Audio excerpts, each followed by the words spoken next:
Hello everyone, আশা করি সবাই ভালো আছো।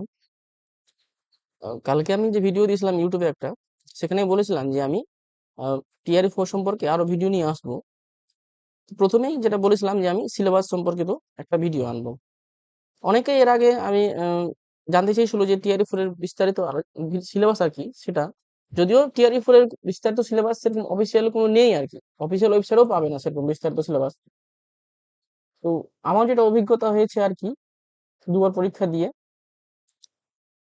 সেই হিসেবে আর কি বিভিন্ন কোশ্চেন পেপার আলোচনা করে কি মানে অ্যানালাইজ করে আর কি যতটা হয়েছে আমি এই সিলেবাসটা বানানোর চেষ্টা করেছি, এবং সেটাই আমি আজকে আলোচনা করব আর কি। তো চলো দেখা যাক সেই সিলেবাসটা।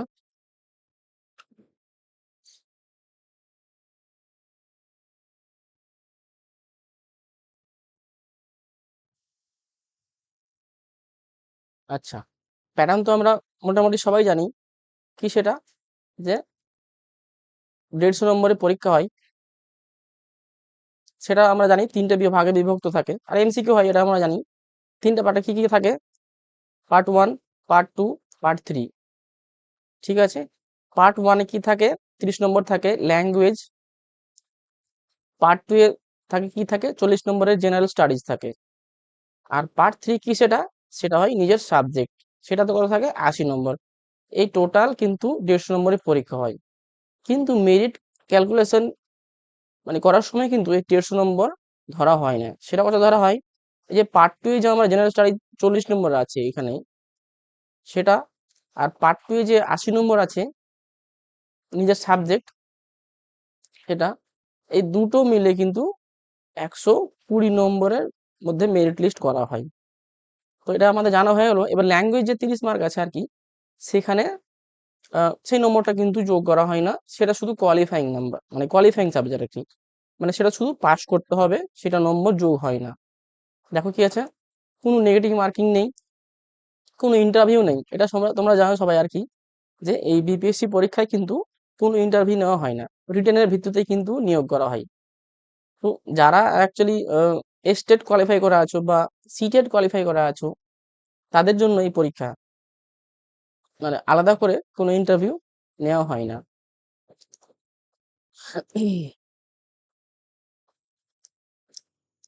এবার চলো দেখা যাক কি হচ্ছে।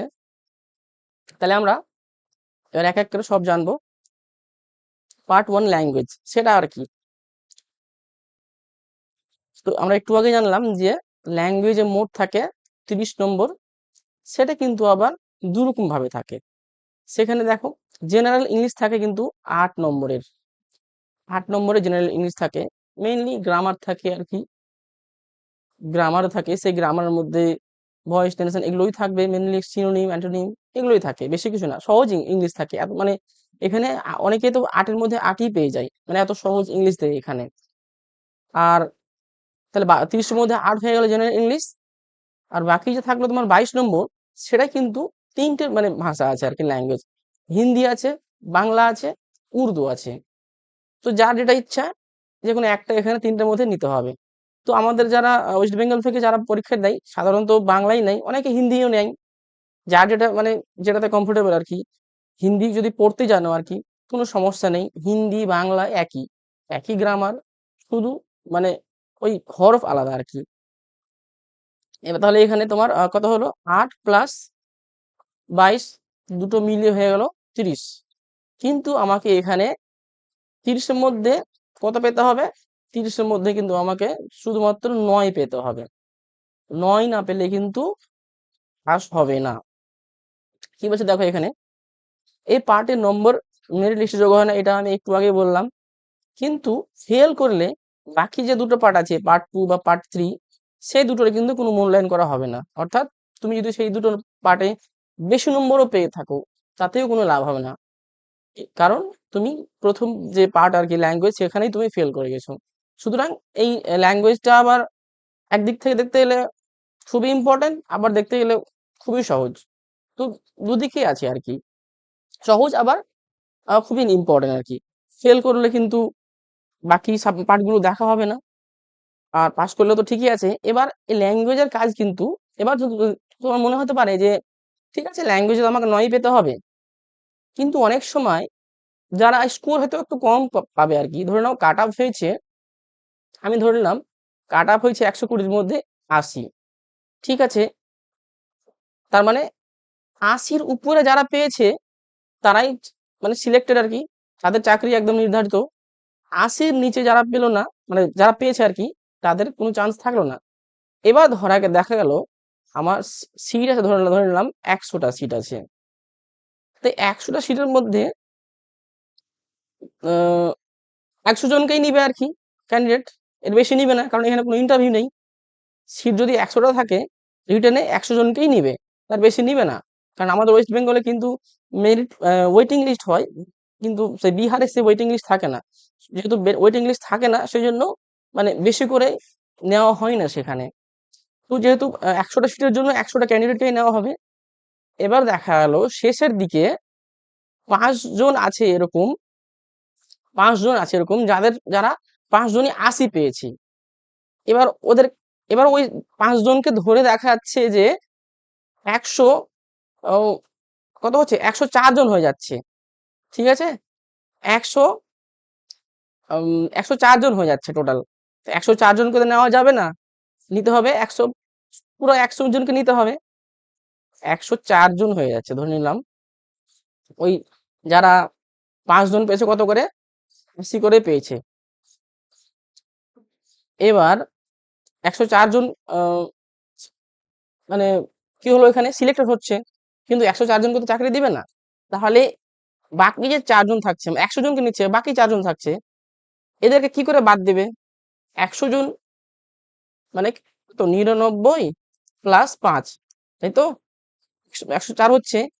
এখান থেকে 5 জন থেকে যে কোনো একজন চাকরি পাবে, কিন্তু 4 জন 5 জনই পাবে না। সেটা কিভাবে মানে তাদেরকে সিলেক্ট করবে?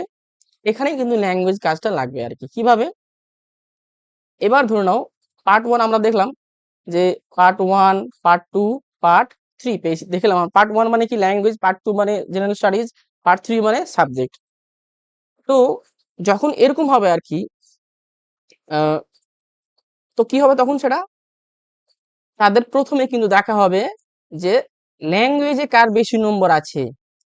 দেখা হলো 5 জনের মধ্যে কেউ একজন ল্যাঙ্গুয়েজ বেশি পেয়েছে, ব্যাস ওকে সিলেক্ট করে নিল, বাকি 4 জন বাদ।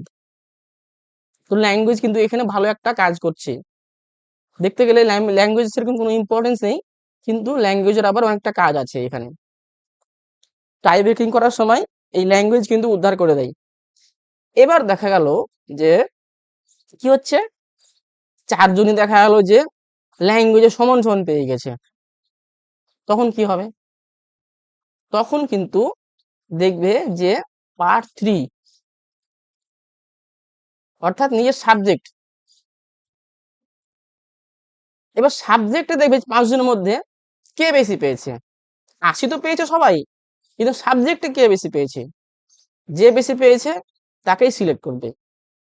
তো এখানে কিন্তু ল্যাঙ্গুয়েজ আর নিজের সাবজেক্টের ইম্পর্টেন্স আছে আর কি। তুমি জিএস বা জেনারেল স্টাডিজে কম পাও চলবে, কিন্তু এই দুটো পার্টে কিন্তু একটু ভালো পেতে হবে আর কি। কারণ দেখালো তুমি সিলেক্ট হচ্ছ, কিন্তু 1 নম্বর জন্য তুমি ওই জায়গাখানে আটকে যাচ্ছ। ওইখানে তো কিন্তু তোমাকে উদ্ধার করবে কে, সাবজেক্ট আর ল্যাঙ্গুয়েজ। ঠিক আছে, তো ল্যাঙ্গুয়েজের পার্টটা গেল। এবার আসি আমরা বাকি পার্টে। হ্যাঁ, জেনারেল পেপার। হ্যাঁ, আজকে আমি কিন্তু সাবজেক্টের সিলেবাস নিয়ে কিছু আলোচনা করছি না, আজকে কিন্তু শুধু জেনারেল পেপার নিয়ে কিন্তু আলোচনা করব। এর পরের দিন আমি কিন্তু সাবজেক্ট নিয়ে আলোচনা করব, কারণ জেনারেল পেপারটা অনেকেই জানতে চেয়েছিলে। এবার দেখো,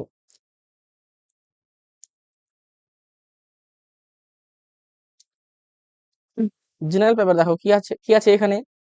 সেখানে আমরা দেখেছিলাম কত, জেনারেল পেপার আমরা দেখেছিলাম কত, 40 নম্বর আছে, ঠিক আছে। এবার 40 নম্বর কিভাবে বিভক্ত আছে দেখো, এখানে আমরা জানি প্রাইমারির জন্য আর কি। প্রাইমারি তো আমরা দেখলাম যে কি 150 মার্কের পরীক্ষা দেখলাম, তার মধ্যে 30 ল্যাঙ্গুয়েজ থাকছে, তারপরে 40 থাকছে জিএস, তারপরে 80 থাকছে সাবজেক্ট।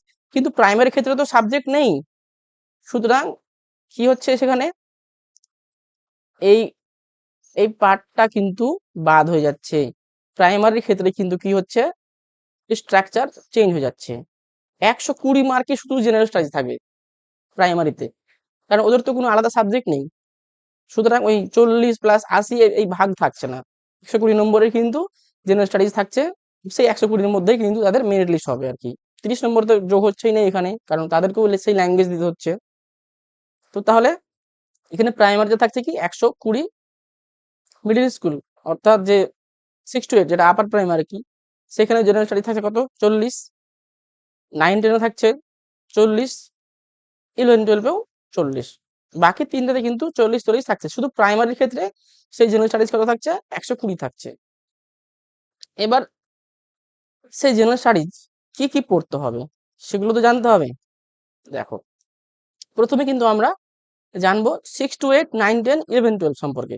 প্রাইমারিটা আমি শেষে বলছি আর কি।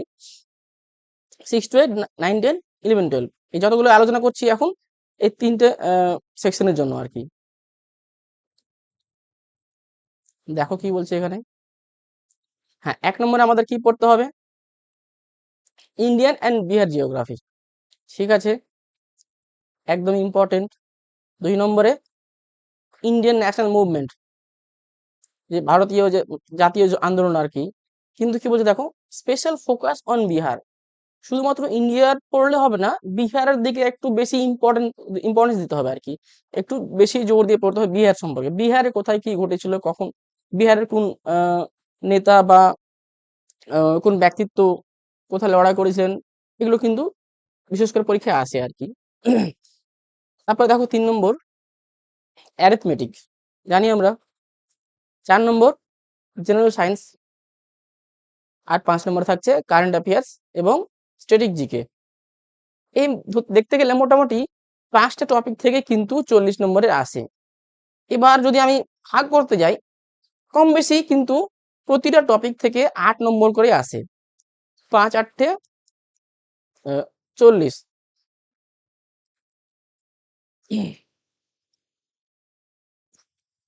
তো এই কম বেশি 1 2 নম্বর কম বেশি, কিন্তু এরকম বিভাজনটাই থাকে মোটামুটি। 8 নম্বর করে 8টা করে প্রশ্ন থাকে প্রতিটা সেকশন থেকে আর কি। সেই Indian national movement, geography, arithmetic, general science এবং কারেন্ট অ্যাফেয়ার্স, ঠিক আছে। তো এই গেল কি আহ, তোমার টপিক গুলো আর কি। এবার এই টপিকের ভিতরে ভিতরে কি কি পড়তে হবে, চলো সেগুলো দেখা যাক।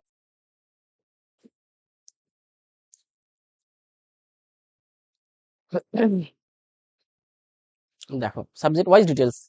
এবার প্রতিটা সাবজেক্টে আমরা ভিতরে ঢুকছি, কি কি পড়তে হবে। আমি কিন্তু এগুলো বাংলা ইংলিশ বাইলিঙ্গুয়ালি লিখেছি সেগুলো, সুতরাং আশা করি বুঝতে অসুবিধা হবে না। তো প্রথমে যেটা আসছে আর কি হিস্ট্রি থেকে। হিস্ট্রি কিন্তু আমরা জানি 3টা যুগ আছে, এনসিয়েন্ট, মিডিয়াভেল এবং মডার্ন, অর্থাৎ প্রাচীন যে ইতিহাস, মধ্যযুগের ইতিহাস এবং আধুনিক ইতিহাস। আমাদের কিন্তু সেই প্রথম দুটো পড়তেই হবে না, দরকার নেই। আমাদের শুধু যে মডার্ন ইন্ডিয়ান যে হিস্ট্রি আর কি, অর্থাৎ যে ইন্ডিয়ান ন্যাশনাল মুভমেন্ট, সে ইংরেজদের আগমন থেকে শুরু করে আর কি আহ, স্বাধীনতা পর্যন্ত আর কি পড়তে হবে আর কি। এটুকুই হলো। যেমন ধরুন এখানে কি বলছে, আহ দেখানো কি বলছে, early phase arrival of European company, সেই ইউরোপিয়ান যে কোম্পানিগুলো এসেছিল ভারতে তখন থেকে, east India company and Nawab of Bengal's. তারপরে রিজনাল স্টেটস, যেমন আমি বাংলাতে পড়ছি দেখো, আঞ্চলিক রাষ্ট্র পাঞ্জাব, মাইসোর অর্থাৎ মিশর যেটা কথাই, গভর্নর জেনারেল, কি বলছে জেনারেল, গভর্নর জেনারেল এবং ভাইসরয়, দাঁড়াও। এবং দেখো কি বলছে এখানে, ব্রিটিশ শাসনের ব্রিটিশ শাসনের ভারতীয় অর্থনীতিতে প্রভাব। এই গেল কি মানে আর্লি ফেজ আর কি। তারপরে দেখো রিভোল্ট অ্যান্ড রিফর্ম, বিদ্রোহ এবং সংস্কার, কি কি বিদ্রোহ ঘটেছিল, কখন কি বিদ্রোহ ঘটেছিল, কি কি সংস্কার হয়েছিল সেগুলো সম্পর্কে আর কি। যেমন ধরে নাও 1857 সালের বিদ্রোহ ও অন্যান্য আন্দোলন, কি কি ওই সময় শুধুমাত্র যে মহাবিদ্রোহ হয়েছিল সেটা না, তার আশেপাশে আরো অনেকগুলো বিদ্রোহ হয়েছিল ছোটখাটো, সেগুলো জানতে হবে। তারপর ধরে নাও কি বলছে, আধুনিক ভারতে শিক্ষার বিকাশ। হ্যাঁ, সে সময় যে তোমার শিক্ষার যে একটা আন্দোলন হয়েছিল আর কি, সেটাও কিন্তু জানতে হবে ঠিকভাবে। আধুনিক ভারতে সংবাদপত্রের বিকাশ, বিভিন্ন সংবাদপত্র ছিল যেটা আমাদের ভারতের স্বাধীনতায় বিশেষ ভূমিকা পালন করেছিল আর কি, সেটা জানতে হবে। তারপরে দেখো কি বলছে, সামাজিক ও ধর্মীয় সংস্কার আন্দোলন। দেখবে ধর্মীয় আন্দোলন হয়েছিল আর কি, বিভিন্ন ধর্ম নিয়ে, সেটা নিয়ে কিন্তু আমাদের অনেক জানতে হবে। এবার দেখো কি বলছে, রাইজ অফ ন্যাশনালিজম, জাতীয়তাবাদের উত্থান। এখান থেকে কিন্তু কি হচ্ছে দেখো, কংগ্রেস পূর্ব রাজনৈতিক সংগঠন হলো ভারতীয় জাতীয় কংগ্রেস, অর্থাৎ কংগ্রেসের যে আর কি গঠন আর কি, কিভাবে হয়েছিল, কখন হয়েছিল, সেই সম্পর্কে জানতে হবে। এই যে চরমপন্থী নরমপন্থীর, এগুলো এগুলো জানতে হবে আর কি। এগুলো আমরা প্রায় সবাই পড়েছি আর কি। শুধুমাত্র টপিক গুলো আমি দেখিয়ে দিচ্ছি, এগুলোতে একটু জোর দিতে হবে আর কি। তারপর দেখো কি বলছে, ভারত ও বিদেশে বিপ্লবী আন্দোলন, বঙ্গভঙ্গ, স্বদেশী আন্দোলন, এগুলো জানতে হবে। বেনারস, কলকাতা ও সুরাট অধিবেশন, এই অধিবেশনগুলো জানতে হবে আর কি। তারপর মুসলিম লীগের প্রতিষ্ঠা কিভাবে হয়েছিল, কোথায় হয়েছিল, এগুলো জানতে হবে। তারপরে দেখো কনস্টিটিউশনাল ডেভেলপমেন্ট, অর্থাৎ সংবিধানের যে আহ, বিকাশ ঘটলো, এক কথা যে গঠন করলো আর কি, কিভাবে, কোথায়, কোন প্রেক্ষাপটে, সেগুলো জানতে হবে। যেমন কি বলছে দেখো, মডেল মিন্টো সংস্কার, দিল্লি দরবার ও রাজধানী স্থানান্তর, কলকাতা থেকে দিল্লিতে কিভাবে রাজধানী নিয়ে চলে গেল, তার যে সেটার যে প্রেক্ষাপট, সেটা জানতে হবে। লখনৌ অধিবেশন। তারপর দেখো কি বলছে, গান্ধীয়ান এরা, অর্থাৎ গান্ধীয় যুগ যেটা আর কি। প্রথমে কি আসে দেখো, হোম রুল আন্দোলন ও গান্ধীর যে প্রাথমিক আন্দোলন ছিল, সেগুলো জানতে হবে। কৃষক আন্দোলন, ট্রেড ইউনিয়ন ও সাম্যবাদী দল, রাওলাট আইন, জালিয়ানওয়ালাবাগ হত্যাকাণ্ড যেটা হয়েছিল তারপর আসলো খিলাফত আন্দোলন, অসহযোগ অসহযোগ আন্দোলন ও স্বরাজ পার্টি। আমরা এগুলো প্রায় স্কুল লাইফে সবাই পড়েছি, এখন শুধু ও ঝালিয়ে নিতে হবে আর কি। এমন না এগুলো অজানা কিছু, যারা এখনো হয়তো যারা বিভিন্ন পরীক্ষার জন্য পড়ছো, তারা তো এগুলো মোটামুটি পড়েই ফেলেছো। এবার দেখো, আহ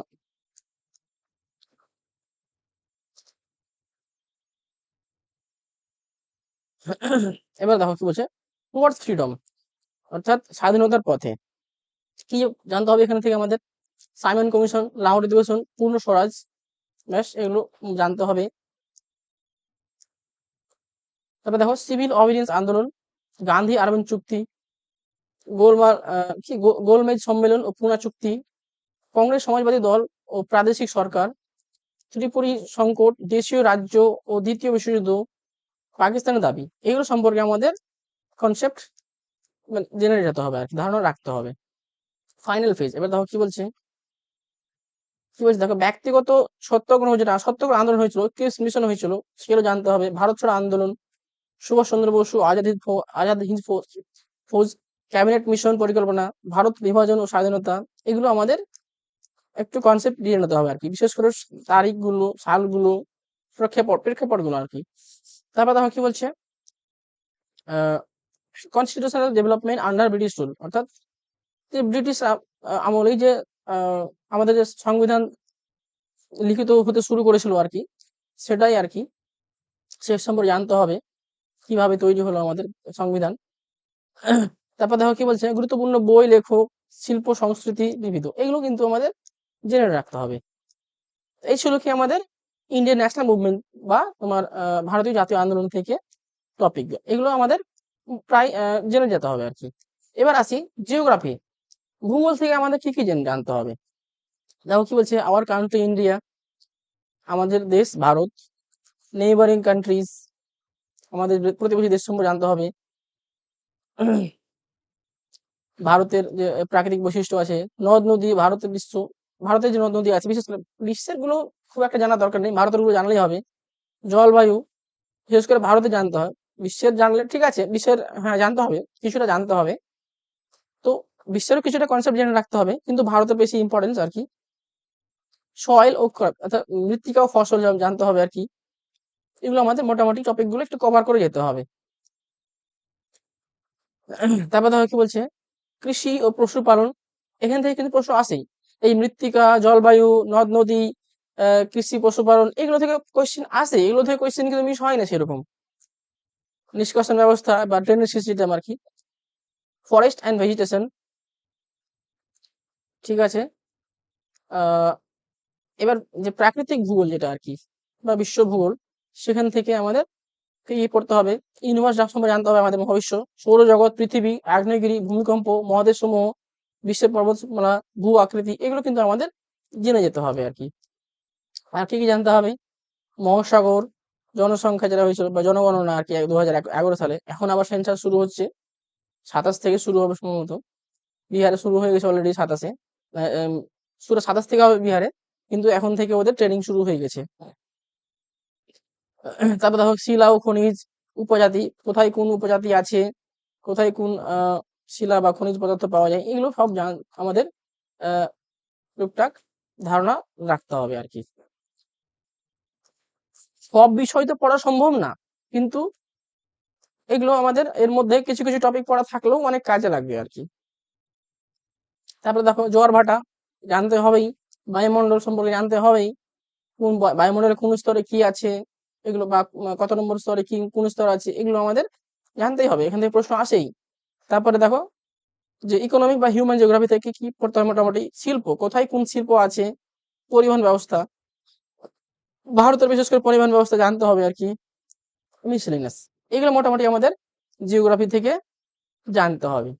তো এবার কিন্তু আমি দেখো এখানে আরেকটা টপিক আমি অ্যাড করেছি এখানে, খুবই ইম্পর্টেন্টটা, সেটা কি, সেটা বিহার স্টাডি জিকে আর কি।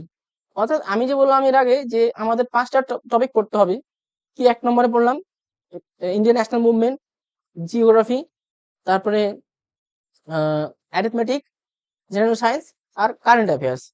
কিন্তু এই প্রতিটা টপিকে কিন্তু ইন্ডিয়া প্লাস বিহার দুটোর উপরে ফোকাস থাকবে। শুধুমাত্র যে বিহার পড়লাম, সরি ইন্ডিয়া পড়লাম সেরকম না, বিহারের উপরেও কিন্তু ফোকাস থাকবে। তো সেই বিহারটা আমি এখানে আলাদা করে সেজন্য মেনশন করে দিয়েছি যে বিহারের কি কি অ্যাকচুয়ালি আমাদের দেখে যেতে হবে, দেখে নাও। এবার দেখো কি বলছে, অ্যাডমিনিস্ট্রেশন অ্যান্ড সোসাইটি, অর্থাৎ প্রশাসন ও সমাজ সম্পর্কে আমাদের কি কি জেনে যেতে হবে বিহারের। আর কি কি দেখো, বিহারের সাধারণ পরিস্থিতি, মানে বিহারের কোথায় কি অবস্থিত বা এগুলো আর কি। তারপরে দেখো কি বলছে, বিহারের রাজনৈতিক ব্যবস্থা ও প্রশাসন, কি শাসন প্রণালী। তারপর দেখো কি বলছে, জনসংখ্যা ও নগরায়ন, জনগণনা ভিত্তিক তথ্য, অর্থাৎ 2011 সালে যে তথ্য আছে আমাদের সেন্সাস অনুযায়ী, সেই অনুযায়ী আর কি। তারপর দেখো কি বলছে, শিল্প, সংস্কৃতি, মেলা, উৎসব, লোক লোক সংস্কৃতি, মানে বিহারের আর কি, কোথায় কোন মেলা হয়, কোন উৎসব হয়, কোন লোক সংস্কৃতি আছে বিহারের, সেগুলো কিন্তু আমাদের জেনে যেতে হবে আর কি। তারপর দেখো কি বলছে, বিহার সম্পর্কিত গুরুত্বপূর্ণ বই ও লেখক, বিহারের কোন লেখক কোন বই লিখেছিলেন, কখন লিখেছিলেন, বিশেষ করে এগুলো কিন্তু জানতে হবে।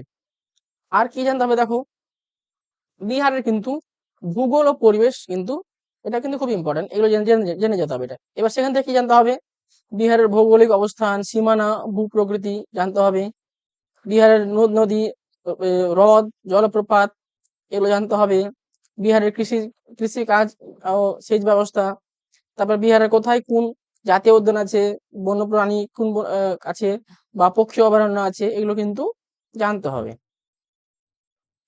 এবার ইকোনমি ও রিসোর্স সিস্টেম বা অর্থনীতি ও সম্পদ সম্পর্কে কি জানতে হবে বিহারের, কি জানতে হবে, বিহারের সামগ্রিক অর্থনৈতিক অবস্থা, বিহারের কোথায় কোন খনিজ সম্পদ আছে জানতে হবে, শক্তি ও সম্পদ কোথায় আছে, কি কোন মানে কোন শক্তি সম্পদ কোথায় আছে, এগুলো জানতে হবে, যেমন বিশেষ করে বিদ্যুৎ ও নবায়নযোগ্য শক্তি আর কি। ইন্ডাস্ট্রি, বিহারের কোথায় কোন শিল্প আছে, প্রধান শিল্প, সেগুলো কিন্তু মোটামুটি আমাদের ধারণা রাখতে হবে। তারপর দেখো কি বলছে, ট্রান্সপোর্ট সিস্টেম কি আছে, পরিবহন ব্যবস্থা, সড়ক, রেল, আকাশপথ, এগুলো মোটামুটি বিহারের একটু ধারণা রাখতে হবে। আর কারেন্ট অ্যাফেয়ার্স তো জানতেই হবে আমাদের, এখান থেকে কিছু করার নেই। তো এবার আসি জেনারেল সায়েন্স, এটা কিন্তু একটা একটা কঠিন টপিক আর কি, বিশেষ করে যারা আর্টসের স্টুডেন্ট, যদিও এটা এখান থেকে মাধ্যমিক লেভেলের মোটামুটি হয়, কিন্তু কিছু কিছু কোয়েশ্চেন আবার হায়ার লেভেলেও চলে আসে। তো যদিও কঠিন টপিক, এটা কিছু করার নেই, এখান থেকে কিন্তু দেখো আবার 3টা টপিক থাকে আর কি, ফিজিক্স, কেমিস্ট্রি, বায়োলজি।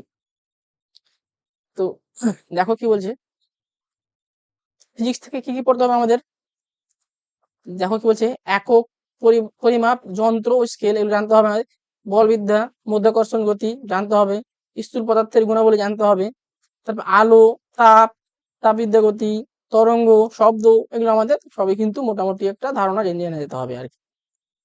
তারপর দেখো কি বলছে, বিদ্যুৎ প্রবাহ, পরিবাহিতা, জানতে হবে।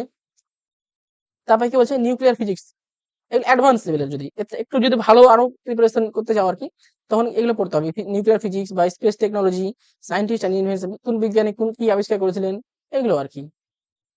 ঠিক আছে, এবার দেখো কি বলছে কেমিস্ট্রি। কেমিস্ট্রি থেকে আমাদের কি কি মোটামুটি পড়ে যেতে হবে? পরমাণুর গঠন, ভৌত রাসায়নিক পরিবর্তন, দ্রবণ, তারপর দেখো ধাতু, খনিজ, আকরিক, এগুলো মোটামুটি জেনে নিতে হবে। আর হ্যাঁ, যেটা বলে রাখি আমি কিন্তু এগুলো বাংলায় বলছি, কারণ সবার মানে বোঝার সুবিধার্থে, কিন্তু এগুলো বেস্ট হচ্ছে ইংলিশ ভার্সনে পড়া, কারণ বিহারে তো আর বাংলায় থাকবে না, থাকবে ইংলিশেই, কিন্তু ইংলিশ এবং হিন্দিতে। সুতরাং বাংলায় পড়ে গিয়ে ওখানে মানে আটকে যেতে পারো, তাই বেস্ট হচ্ছে কিন্তু ইংলিশ ভার্সনে পড়া। ঠিক আছে, তো আমি সবার বোঝার সুবিধাতে কিন্তু বাংলাগুলো করে দিচ্ছি, তাহলে কি বলতো টপিক গুলো একটু পরিচিত হয়ে যাবে সবার। এবার দেখো কি বলছে মিশ্র ধাতু, অধাতু, এগুলো আমাদের মোটামুটি জেনে যেতে হবে। তারপরে খাদ্য সংরক্ষণ, পুষ্টি, ঔষধ, ডিটারজেন্ট, সার, এগুলো জেনে যেতে হবে। এবার বায়োলজি থেকে আমাদের মোটামুটি কি জানতে হবে? দেখো কি আছে, জীববিজ্ঞানের শাখা, বিবর্তন, শ্রেণীবিন্যাস ও কোষ, বংশগতি, জৈব সার, এগুলো মোটামুটি আমাদের একটু ধারণা রাখতে হবে।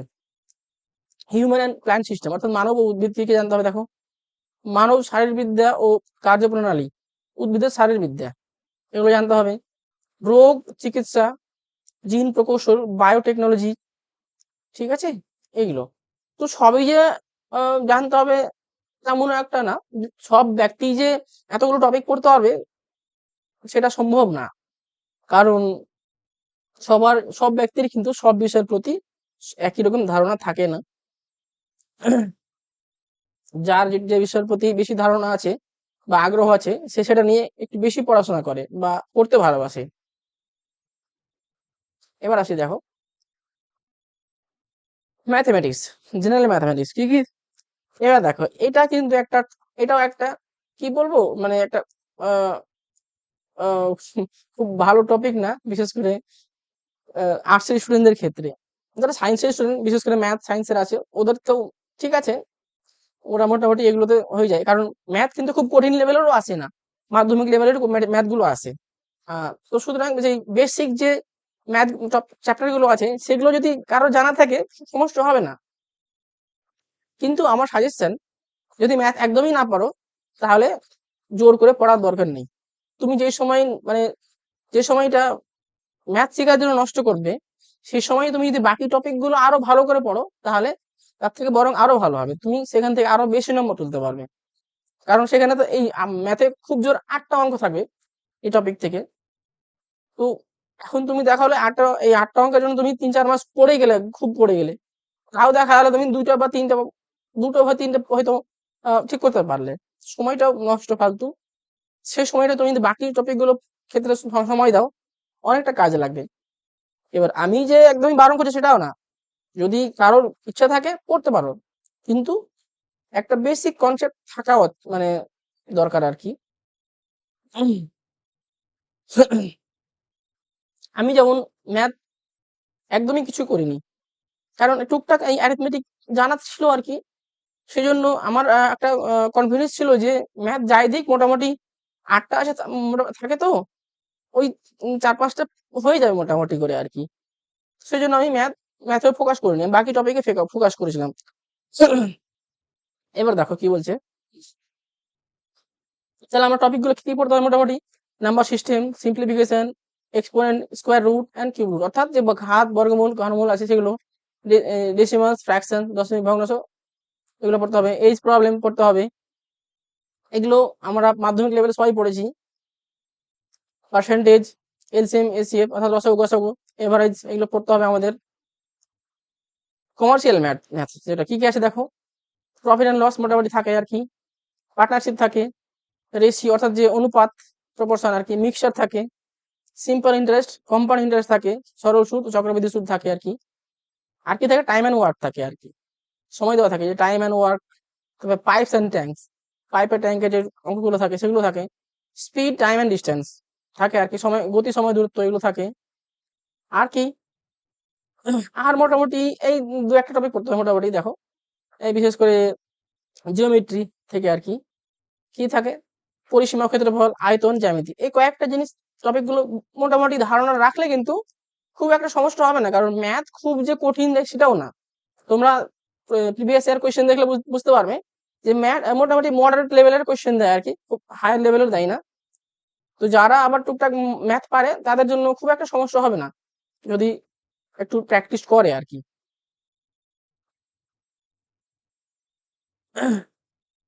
এবার আসি আমরা পরের টপিকে, কি সেটা কারেন্ট অ্যাফেয়ার্স। হ্যাঁ, তো কারেন্ট অ্যাফেয়ার্স তো জানোই, এর কোনো মানে টপিকের পড়ার শেষ নেই আর কি, সব তো পড়া সম্ভব না। তবু আমরা ইম্পর্টেন্ট যেগুলো মোটামুটি আমরা জেনে যেতে হবে। এবার কি কি জানবো সেগুলো আমরা একটু ধারণা নিয়ে নিই আর কি। দেখো কি বলছে, ইম্পর্টেন্ট কারেন্ট অ্যাফেয়ার্স 2025, অর্থাৎ 2025 সালে যেগুলো গুরুত্বপূর্ণ কিছু কারেন্ট অ্যাফেয়ার্স আছে সেগুলো পড়তে হবে। কি কি, যেমন জাতীয় আন্তর্জাতিক গুরুত্বপূর্ণ ঘটনা আর কি, এগুলো মোটামুটি আমাকে জানতে হবে। তারপরে কি জানতে হবে, সরকারি প্রকল্প নীতি, কোন সরকার কখন কি প্রকল্প এনেছে, নীতি এনেছে, সেগুলো জানতে হবে। তারপরে কি জানতে হবে, পুরস্কার সম্মাননা, অর্থাৎ যে কে কোন পুরস্কার পেয়েছে, অ্যাওয়ার্ড পেয়েছে, সেগুলো জানতে হবে। এবার স্পোর্টসে কে কোন খেলায় কে জিতেছে না জিতেছে, এগুলো সব মোটামুটি জেনে রাখতে হবে আর কি। বিশ্বকাপ বলো বা এখন আইপিএল চলছে, আইপিএল থেকেও কোশ্চেন আসতে পারে, ঠিক নেই, সবই কিন্তু কোশ্চেন আসে মোটামুটি। ফুটবল বলো, ক্রিকেট বলো, হকি, সব থেকেই মোটামুটি আসে আর কি। এবার দেখো কি বলছে, অ্যাপয়েন্টমেন্ট এন্ড রেজিগনেশন, কে কোন পদে আহ, নিয়োগ হয়েছিল বা পদত্যাগ করেছে, সেগুলো মোটামুটি আর কি। এই দেখো সামিট এন্ড কনফারেন্সেস, এগুলো কিন্তু মোটামুটি আসে। সম্মেলন ও বৈঠক, এই যেমন ধরো জি জি সামিট হয়েছে, G20, এগুলো মোটামুটি, তো এগুলো মোটামুটি আসে। তারপর দেখো সায়েন্স এন্ড টেকনোলজি আপডেটস, এগুলো মোটামুটি আসে। আর 2026 সালের এগুলো তুমি জানতে হবে মোটামুটি। তো মোটামুটি আমাদের 1 বছরের কারেন্ট অ্যাফেয়ার্স পড়লেই হবে আর কি, পরীক্ষার আগে পর্যন্ত আর কি, খুব বেশি পড়া দরকার নেই। আর কারেন্ট অ্যাফেয়ার্স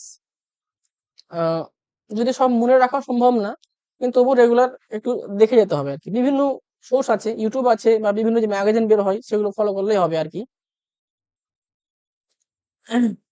তো এটা আমি দেখছি না আর। হ্যাঁ, কিছু স্ট্যাটিক জিকেও দেখতে হবে যদি সময় থাকে, তবে এগুলো দেখতে যাবে, না হলে দরকার নেই স্ট্যাটিক জিকে। যেমন ধরো না, কি কি বলছে এখানে, গুরুত্বপূর্ণ দিবস, তারিখ, দেশ, রাজধানী, মুদ্রা, মানে কোন দেশের কোন রাজধানী বা মুদ্রা কি আছে সেগুলো, কোথায় জাতীয় উদ্যান কোথায় আছে না আছে, এগুলো মোটামুটি আর কি। তো বেশি যদি সময় থাকে তবেই দেখবে এগুলো।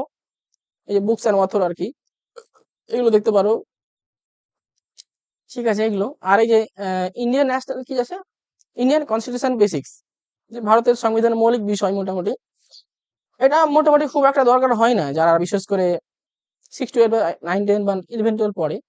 এটা দরকার হবে তাদেরই যারা প্রাইমারির জন্য পরীক্ষা মানে বসবে আর কি।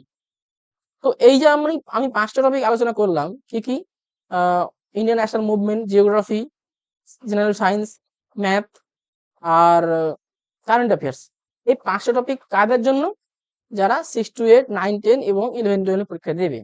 কিন্তু যারা প্রাইমারির জন্য পরীক্ষা দিবে তাদের এই শুধু 5টা টপিক পড়ে হবে না, এই 5টা টপিক তাদেরকেও পড়তে হবে। যারা প্রাইমারি পরীক্ষা দেবে তাদেরকেও কিন্তু এই 5টা টপিক পড়তে হবেই, শুধুমাত্র 6 to 8 9 10 বা 11 12 না, সবার জন্যই কিন্তু সেটা এটা কমন। 5 মানে 1 to 5 থেকে শুরু করে 11 12 পর্যন্ত সবাই কিন্তু এই 5টা টপিক পড়তে হবে। কিন্তু যেহেতু 1 to 5 কে বা প্রাইমারিতে কোনো সাবজেক্টের পরীক্ষা থাকে না, সুতরাং তাদেরকে আরো এক্সট্রা কিছু টপিক পড়তে হবে এই এই বিশেষ করে জেনারেল পেপারে। সেগুলো কি মোটামুটি আমরা দেখে নিই আর কি। কি সেটা থাকে, কোয়ালিটি থাকে, অর্থাৎ রাষ্ট্রবিজ্ঞান, এখান থেকে কি কি থাকে মোটামুটি দেখে নাও। আমি আর বেশি আলোচনা যাচ্ছি না, আরো ভিডিও বড় হয়ে যাবে। তোমরা পজ করে এগুলো দেখে নিতে পারো, ঠিক আছে। রাইটস এন্ড ডিউটিস আছে এখানে।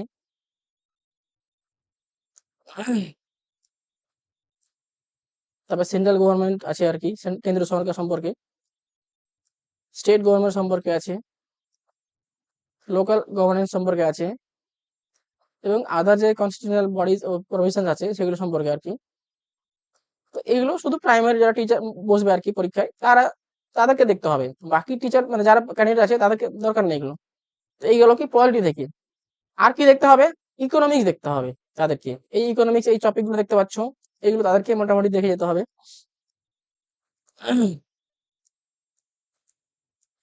আর কি আছে, রিজনিং কিন্তু দেখতে হবে যারা প্রাইমারিতে বসবে। এই বিশেষ করে এই টপিকগুলো দেখতে পারো যারা বসবে আর কি।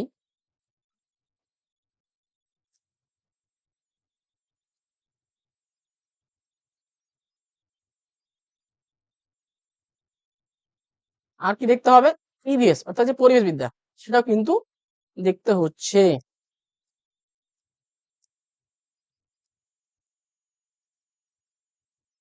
টোটাল কিন্তু তাহলে আমরা পাচ্ছি এখানে 9টা টপিক। ঠিক আছে, এবার আমি লিখে দিই মোটামুটি তাহলে কি,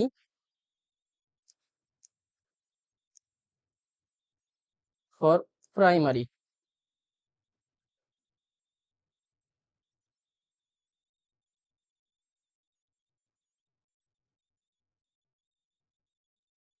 কি কি দেখতে হচ্ছে,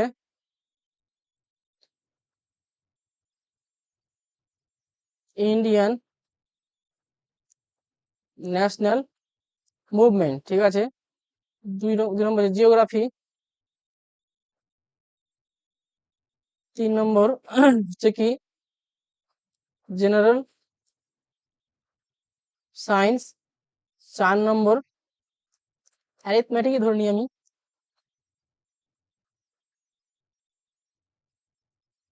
5 নম্বর কারেন্ট অ্যাফেয়ার্স। 6 নম্বর কোয়ালিটি। 7 নম্বর,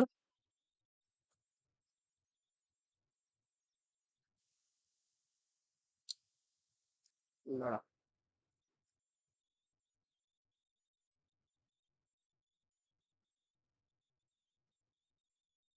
8 নম্বর আসছে কি, রিজনিং।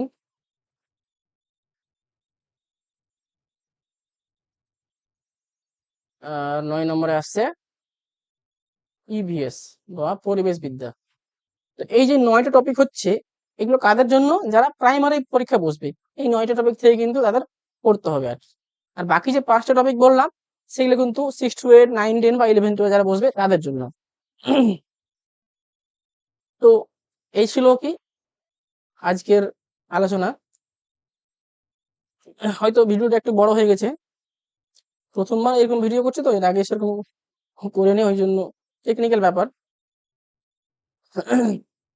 তবু যদি কোথায় ভুল থাকে বা কোনো সাজেশন থাকে, তোমরা কমেন্ট বক্সে জানাতে পারো, আমি সেগুলো ইমপ্রুভ করার চেষ্টা করব।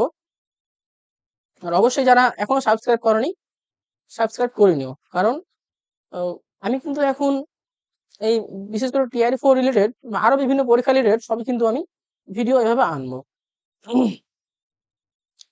ঠিক আছে, ভালো থেকো, আবার দেখা হবে নতুন ভিডিওতে।